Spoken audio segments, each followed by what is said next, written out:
The Israelis have had to effectively reinvade the the Gaza City area of Gaza because it's been very clear to everybody that Hamas was not dismantled, neither 𝐤𝐿 brigades, the military wing, but also the municipal services. The civil defense is still operating, digging people out of the rubble. The first thing that the Palestinians did when the Israelis withdrew from Gaza City was try to rehabilitate. I'm not even sure what the word you use when these hospitals have been dismantled like this, but to try to rehabilitate Shifa Hospital. The civil defense, the municipal services, the policing in the north still exists, as do the fighters, in such a way that we're able to see these videos responding to claims that we hear in the media, that the 𝐤𝐿 brigades are able to respond and communicate with us through these videos, that the resistance has been able to continue in the north that we've reported on the whole time, but also that the civilian services, the governance of Hamas, which is also part of the people, is still intact. And part of the ceasefire negotiations are to address that, the fact that Hamas is still able to carry out these municipal services despite the blockade, the starvation, the man-made starvation in the Gaza Strip. That Israel's military objectives haven't been reached even in a modicum, even by their own numbers. They're saying that more than 80% of the tunnel network is still intact, and they were using that number, 80%, based on 350 miles of tunnels. But the Israelis are saying now that they believe there's 450 miles of tunnels. So you're talking about in excess of 80% from the Israelis' own numbers. And I'm sure as soon as the war's over, 𝐤𝐿 will tell us what percentage of the tunnels are still intact. But this is the IDF's attack on Gaza City. They said, we're concentrating our efforts on Hamas's attempts to rehabilitate in the north. All police stations were attacked. That's what they said the other day. So they're not attacking the military of 𝐤𝐿. They're attacking the civilian police force. And so we could just see with all of these examples that the civilians are the target of this. So let's do number 4 here tomorrow. We can see in Gaza City, where it took 3 divisions of the IDF to take originally to move into Gaza City. Here we see fighters from the 𝐤𝐿 brigades moving through the city, passing their Yassins in order to get between buildings that the walls have been blown out of by the Israelis, in order to reach this Merkava 4 Israeli tank from above, which is they were down on the ground floor, and we watched in the video as they climbed up to get an elevated shooting position, and showing their fighters both with the camera. And here we're seeing the burning tank, where some people have asked what the impact is of these Yassins hitting these tanks. And we don't see it, as I talked about last show, because the fighters are disciplined and well trained in order to fire and then get out of the way before return fire happens. So we often don't see the tank destruction. But there we see a brand new 75-ton Israeli tank burning, being hit by a Palestinian-made Yassin warhead that's used, that's created from Israeli bombs that didn't explode, that are dropped. And we know that those are all over the Gaza Strip right now.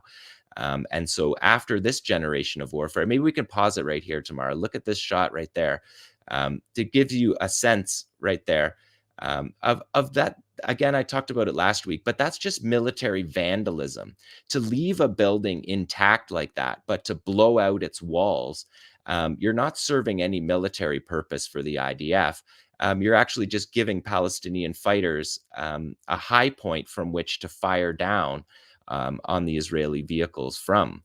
And that's what we're seeing. This is a home destroyed for a Palestinian family, but not a military objective for the Israelis. So we're seeing that the ability in Gaza City for the fighters to move around the city still.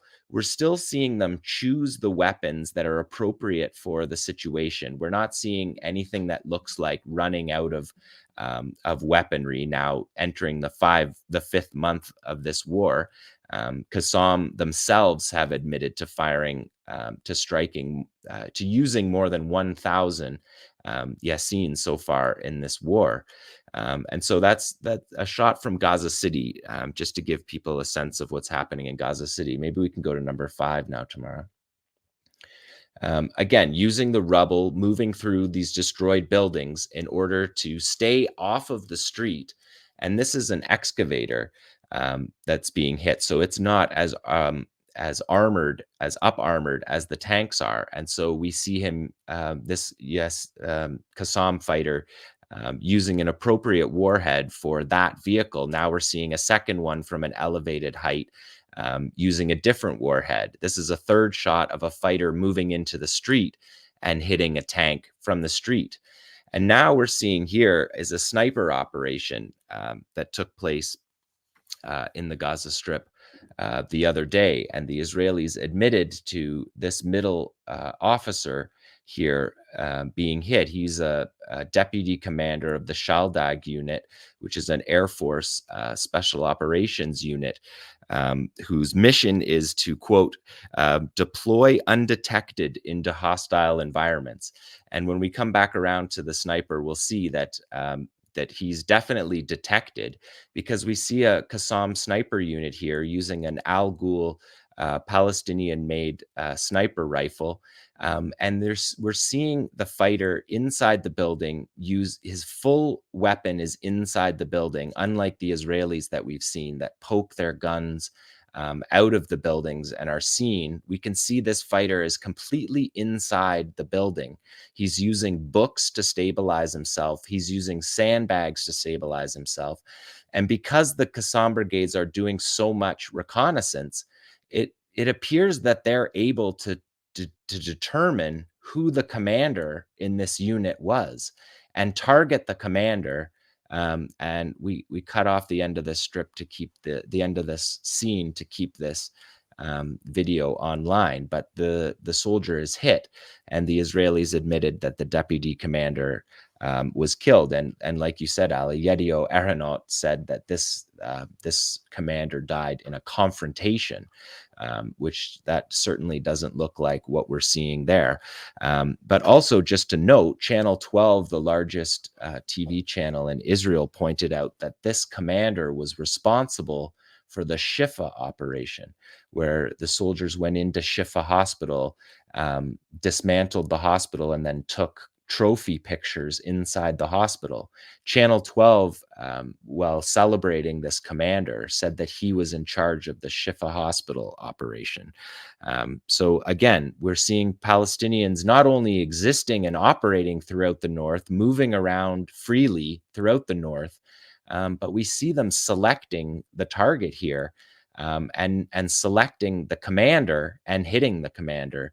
So you're seeing Palestinian weapons being used with great skill by Palestinian fighters against targets who are symbolically the people who I believe will go down in history as the people who dismantled Shifa Hospital. I don't think history is going to reflect on Shifa Hospital and the dismantling of the hospitals in the Gaza Strip in the way that they dealt with it in the moment, coming up with excuses that filled the news cycle while Israel was dismantling the hospital. So that's in Gaza City, and that's the Al-Ghul sniper rifle, named after the first 𝐓𝐡 Brigade's weapons commander, whose vision for the resistance was to get these weapons into the hands of all of their fighters, rather than having a few amazing weapons, that they would get middle of the road weapons that are usable for into the hands of every fighter. And that's what we're seeing 20 years after Adnan al-Ghul's assassination. We're seeing fighters using these weapons that are made in the Gaza Strip, that are able to be used by all different fighters in quantity And that was the vision of Adnan al-Ghul. And here his rifle's being used to snipe the commander of the Shifa hospital operation. Thanks for watching this video. Please subscribe to our YouTube channel, hit like, leave a comment. These engagements help us with the YouTube algorithm, and it helps us to get around Silicon Valley censorship as much as possible. It does make a difference. You can also support our journalism by going to electronicintifada.net and clicking on donate now. Thank you.